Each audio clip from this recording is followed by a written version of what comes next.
warahmatullahi wabarakatuh. Selamat bertemu kembali dengan saya, Siti Malihatun Badriah. Salam sehat, bahagia, dan sukses selalu. Teman-teman, para pemirsa yang berbahagia, pada kesempatan yang luar biasa ini, alhamdulillah kita bisa bertemu kembali di sini. Kali ini kita akan membahas mengenai penafsiran perjanjian atau interpretasi perjanjian. Kenapa diperlukan penafsiran perjanjian? Bukankah perjanjian itu formal? Jadi apa yang tertera itu yang berlaku? Kenapa diperlukan penafsiran ini? Bukankah ada asas pacta sunt servanda yang mengungkapkan bahwa perjanjian yang dibuat secara sah berlaku sebagai undang-undang bagi para pihak. Nah, dengan demikian, apakah tidak berarti bahwa perjanjian itu mengikat seperti undang-undang? Jadi apa yang tertera dalam perjanjian atau kontrak itu maka berlaku seperti undang-undang bagi para pihak. Lalu kenapa ditafsirkan? Apa perlunya penafsiran ini? Nah, disinilah banyak pertanyaan seperti itu. Apakah perlu adanya penafsiran terhadap perjanjian ini? Perjanjian itu sangat perlu untuk ditafsirkan. Beberapa sarjana hukum, beberapa ahli hukum mengungkapkan bahwa penafsiran ini sangat penting dalam suatu perjanjian.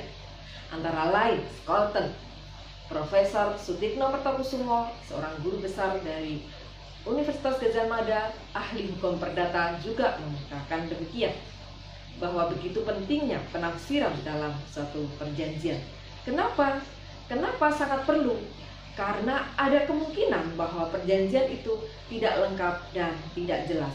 Nah, disinilah perlu adanya penafsiran untuk mencari makna yang ada di dalam kontrak atau perjanjian tersebut.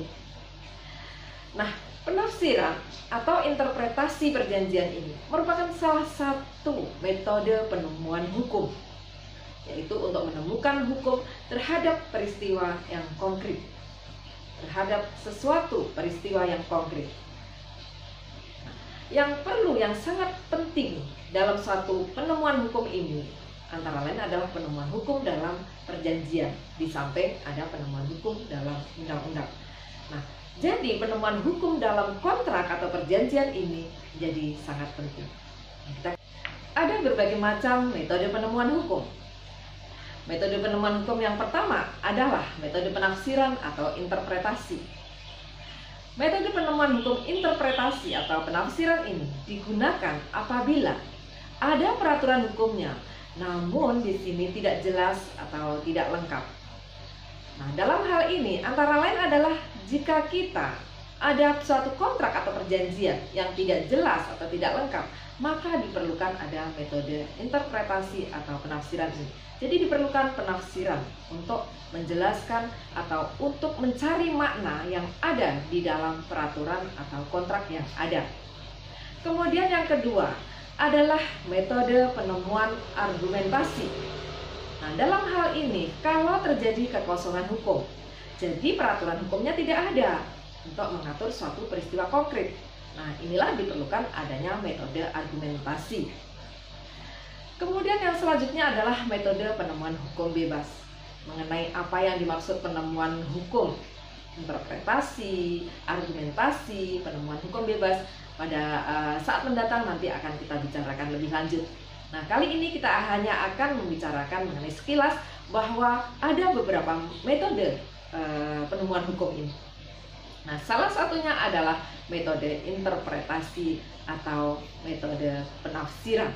Nah, dalam hal ini apabila peraturannya itu ada, namun ternyata di situ tidak lengkap atau tidak jelas. Nah, jadi di sini kalau misalnya kontrak atau perjanjian yang merupakan salah satu hukum di sini, maka di sini kalau tidak lengkap dan tidak jelas perlu ada penafsiran atau interpretasi. Nah, dari mana sumber-sumber penemuan hukum itu? Ada berbagai macam sumber penemuan hukum. Yang pertama adalah dari undang-undang. Kemudian yang kedua, hukum kebiasaan. Yang ketiga, jurisprudensi. Kemudian yang keempat, traktat atau perjanjian internasional. Kemudian yang kelima adalah doktrin. Selanjutnya ada perilaku dan ada juga kepentingan manusia. Nah, disitulah kita bisa mencari hukum bagi suatu peristiwa. Nah, dalam hal ini untuk mencari makna kontrak, maka sumber-sumbernya ada di dalam sumber-sumber penemuan hukum tersebut. Nah, jadi pada prinsipnya dalam suatu kontrak, kalau kontrak itu tidak jelas dan tidak lengkap, maka sangat diperlukan metode, sangat diperlukan untuk dilakukan suatu penafsiran atau interpretasi.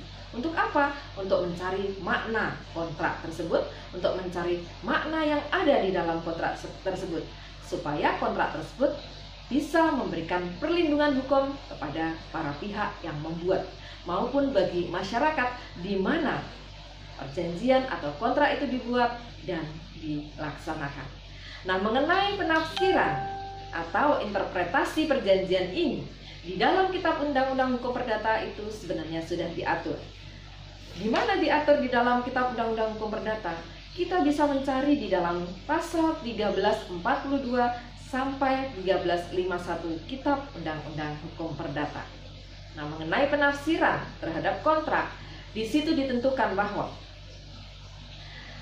yang pertama, jika kata-kata dalam kontrak jelas, tidak diperkenankan untuk menyimpanginya dengan jalan interpretasi.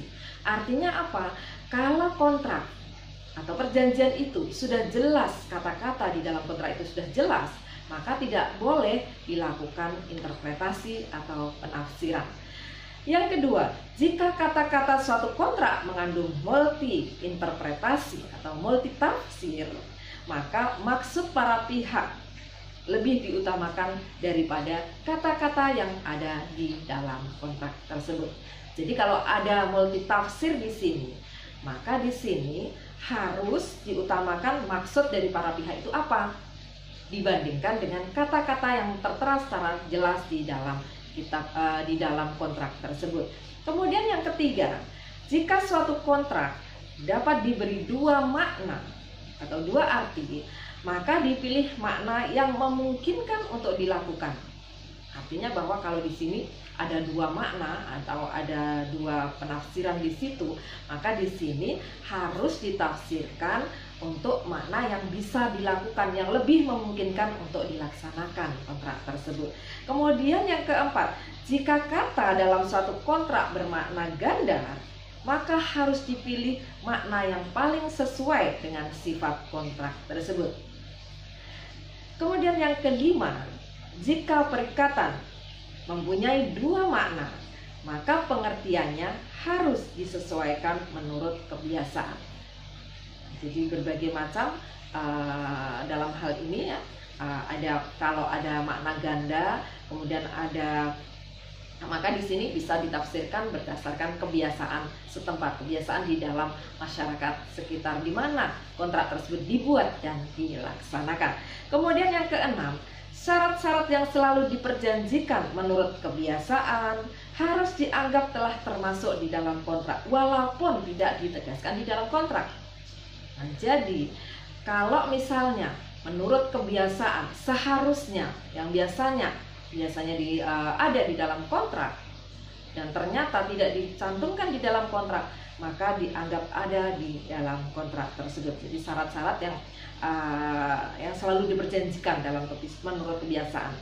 Nah, yang ketujuh adalah antara satu klausul dengan klausul lainnya dalam suatu kontrak harus diartikan dalam hubungannya satu sama lain. Jadi antar pasal, klausula-klausula di dalam kontrak itu harus ditafsirkan saling berhubungan satu sama lain. Jadi antar pasal satu dengan pasal selanjutnya, klausula satu dengan klausula selanjutnya, ini harus ditafsirkan merupakan suatu kesatuan yang tidak terpisahkan dalam kontrak tersebut. Jadi saling berhubungan, saling keterkaitan antar pasal, antar klausula-klausula dalam kontrak tersebut. Kemudian yang kedelapan, jika ada keraguan-raguan di dalam kontrak tersebut, maka harus ditafsirkan atas kerugian orang yang meminta diperjanjikan sesuatu untuk dirinya. Semacam doktrin kontra preferentum. Di sini bahwa kalau ada keraguan maka harus ditafsirkan untuk kerugian ini ditanggung oleh orang yang meminta untuk diperjanjikan hal tersebut dalam kontrak tadi. Kemudian yang kesembilan, jika kata-kata yang digunakan untuk menyusun suatu kontrak mempunyai makna yang meluas, maka harus diinterpretasikan atau ditafsirkan sebatas hal-hal yang nyata-nyata dimaksudkan oleh para pihak dalam membuat kontrak ini. Kemudian yang ke-10 adalah jika dalam suatu kontrak terdapat penegasan tentang suatu hal, tidaklah mengurangi atau membatasi daya berlaku kontrak terhadap hal-hal lain yang tidak ditegaskan di dalam kontrak. Nah, jadi hal ini sangat penting untuk menafsirkan kontrak. Jadi kontrak itu sangat perlu adanya penafsiran. Dalam hal kontrak tersebut tidak jelas, tidak lengkap, ini sangat-sangat diperlukan penafsiran tersebut. Supaya apa? Supaya kontrak itu bisa benar-benar memberikan perlindungan hukum kepada para pihak. Supaya bisa memberikan perlindungan hukum bagi para pihak maupun bagi masyarakat di mana kontrak itu dibuat dan dilaksanakan. Supaya kontrak ini benar-benar bisa mencerminkan nilai-nilai yang ada, yang berkembang di dalam masyarakat yang bersangkutan. Nah, itulah pentingnya diadakan penafsiran terhadap kontrak. Terima kasih atas perhatian teman-teman semuanya, para pemirsa semuanya, dan mohon maaf apabila ada kekurangan dalam penyampaian saya. Dan jangan lupa subscribe apabila belum subscribe, dan juga bunyikan loncengnya supaya selalu mendapatkan update video terbaru saya. Juga jangan lupa like, komen, dan share supaya video ini bermanfaat untuk banyak orang. Terima kasih. Wassalamualaikum warahmatullahi wabarakatuh.